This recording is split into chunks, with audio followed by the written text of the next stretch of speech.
ஓம் சாந்தி. 10/3/2025 காலை முரளி. முரளியின் சாரம்.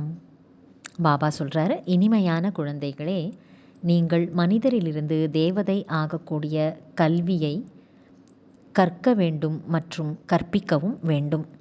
அனைவருக்கும் சுகதாமம் மற்றும் சாந்தி தாமத்திற்கான வழியை காட்ட வேண்டும். கேள்வி: சத்தோ பிரதானமான முயற்சி செய்பவர்களின் அடையாளம் என்ன? பதில்: அவர்கள் மற்றவர்களையும் தனக்கு சமமாக மாற்றுவார்கள். நிறைய பேருக்கு நன்மை செய்து கொண்டே இருப்பார்கள். ஞான செல்வத்தினால் தங்கள் பையை நிரப்பிக்கொண்டு தானம் செய்வார்கள். 21 பிறவிகளுக்கு ஆஸ்தியை பெறுவார்கள். மற்றவர்களுக்கும் கொடுப்பார்கள். பாடல்: ஓம் நமச்சிவாய. ஓம் சாந்தி. பக்தர்கள் யாருடைய மகிமையை செய்கிறார்களோ அவருக்கு முன்னால் நீங்கள் அமர்ந்திருக்கிறீர்கள். உங்களுக்கு எவ்வளவு குஷி இருக்க வேண்டும்? சிவாய நமக என்று அவருக்கு கூறுகிறார்கள். நீங்கள் அவ்வாறு வணங்க வேண்டியதில்லை. குழந்தைகள் தந்தையை நினைக்கிறார்களே தவிர வணங்குவதில்லை. இவரும் தந்தையே ஆவார். இவரிடமிருந்து உங்களுக்கு சொத்து கிடைக்கிறது. நீங்கள் அவரை வணங்குவதில்லை, ஆனால் நினைக்கிறீர்கள். ஜீவாத்மா தந்தையை நினைக்கிறது. பாபா இந்த பிரம்மாவின் உடலை கடனாக பெற்றிருக்கிறார். தந்தையிடமிருந்து எல்லையற்ற ஆஸ்தியை எப்படி பெறுவது என்று அவர் நமக்கு வழி காண்பித்து கொண்டிருக்கிறார். நீங்களும் நன்றாக புரிந்து கொள்ளுகிறீர்கள். சத்யுகம் என்பது சுகதாமம் ஆகும். ஆத்மாக்கள் வசிக்கும் இடத்திற்கு சாந்தி தாமம் என்று பெயர். நாம் சாந்தி தாமத்தில் வசிப்பவர்கள் என்று உங்களுடைய புத்தியில் தெரிந்துள்ளது. இந்த கலியுகத்திற்கு துக்க தாமம் என்று பெயர். ஆத்மாக்களாகிய நாம் இப்போது ஸ்வர்க்கத்திற்கு போவதற்காக மனிதரிலிருந்து தேவதை ஆவதற்காக படித்து கொண்டிருக்கிறோம் என்று நீங்கள் அறிவீர்கள். இந்த லக்ஷ்மி நாராயணன் தேவதைகள் அல்லவா? புதிய உலகத்திற்காக நாம் மனிதரிலிருந்து தேவதையாக மாற வேண்டும்.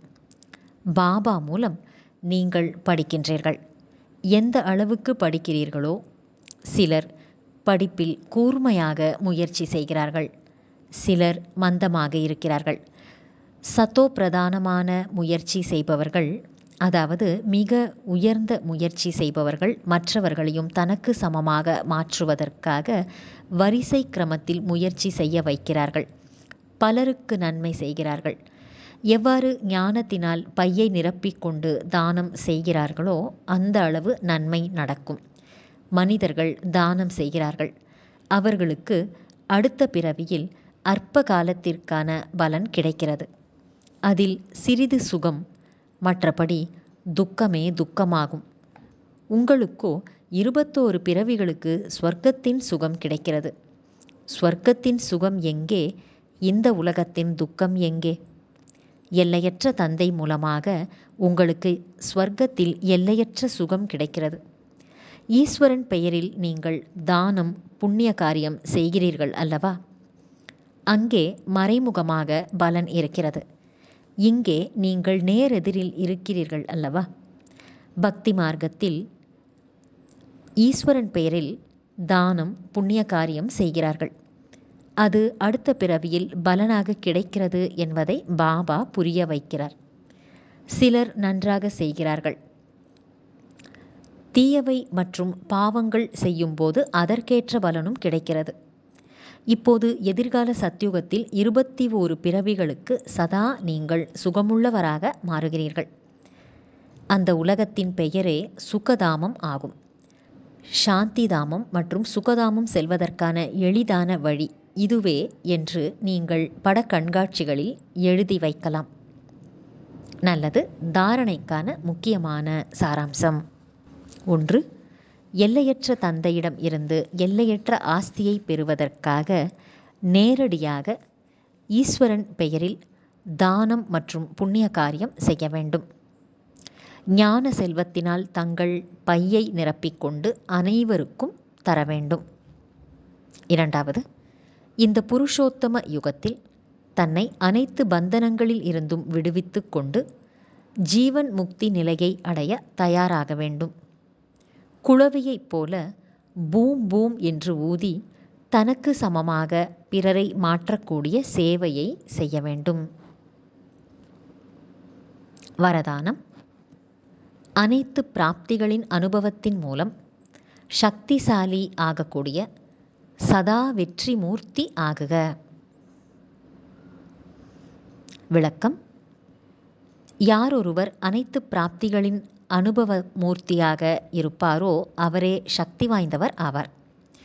அத்தகைய சக்திசாலியான அனைத்து பிராப்திகளின் அனுபவசாலி ஆத்துமாக்கள்தான் வெற்றி மூர்த்தியாக ஆவார்கள். ஏனென்றால் இப்போது அனைத்து ஆத்துமாக்களும் சுகம் மற்றும் சாந்தியின் மாஸ்டர் வள்ளலாக இருந்தால்தானே அனைவரையும் திருப்தி செய்ய முடியும். எப்படி அயல் நாட்டில் ஒரே கடையில், அதாவது ஒரு டிபார்ட்மெண்டல் ஸ்டோரில் அனைத்து பொருட்களும் கிடைக்கின்றதோ அதைப்போல நீங்களும் ஆக வேண்டும். உங்களிடம் பொறுமை சக்தி உள்ளது, ஆனால் எதிர்கொள்ளும் சக்தி இல்லை என்று இருக்கக்கூடாது. அதாவது ஒன்று இருக்கிறது மற்றொன்று இல்லை என்ற நிலை இருக்கக்கூடாது. அனைத்து சக்திகளின் சேமிப்பு உங்களிடம் ஸ்டாக் இருக்க வேண்டும், கையிருப்பாக இருக்க வேண்டும். அப்பொழுதுதான் நீங்கள் வெற்றி மூர்த்தியாக ஆக முடியும். இவ்வாறு அனைத்து பிராப்திகளின் அனுபவத்தின் மூலமாக சக்திசாலியாக ஆகி சதா வெற்றி மூர்த்தி ஆகுங்கள்.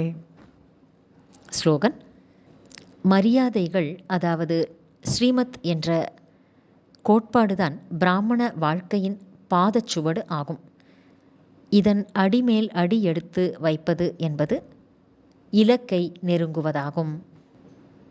இலக்கு அல்லது குறிக்கோளை நெருங்க வேண்டும் என்றால் பிராமண வாழ்க்கையின் மரியாதைகள் ஆன ஸ்ரீமத் என்ற கோட்பாட்டின்படி அடிமேல் அடி எடுத்து வைத்து செல்ல வேண்டும்.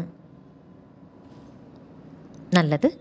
இனிமையிலும் இனிமையான, வெகு காலம் கழித்து காணாமல் போய் மீண்டும் தேடி கண்டெடுக்கப்பட்டுள்ள செல்லமான குழந்தைகளுக்கு தாயும் தந்தையுமான பாப்தாதாவின் அன்பான நினைவுகள் மற்றும் காலை வணக்கம். ஆன்மீக குழந்தைகளுக்கு ஆன்மீக தந்தையின் நமஸ்காரம். ஆன்மீக தந்தைக்கு ஆன்மீக குழந்தைகளின் நமஸ்காரம்.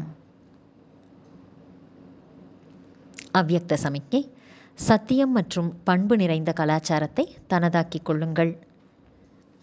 சத்தியமும் நாகரிகமும் தனது பண்பாக ஆக்கிக் கொள்ளுங்கள். இப்பொழுதெல்லாம் சிலர் முக்கியமாக ஒரு வார்த்தையை கூறுகிறார்கள். என்னவென்றால், என்னால் பொய்மையை பார்க்க முடியாது, பொய்மையை கேட்க முடியாது.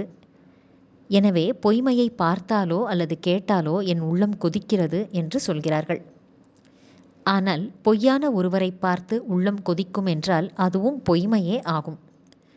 பொய்மையை அழிக்க வேண்டும் என்றால் தன்னுள் சத்தியம் என்ற சக்தியை கையாளுங்கள். நல்லது. ஓம் சாந்தி.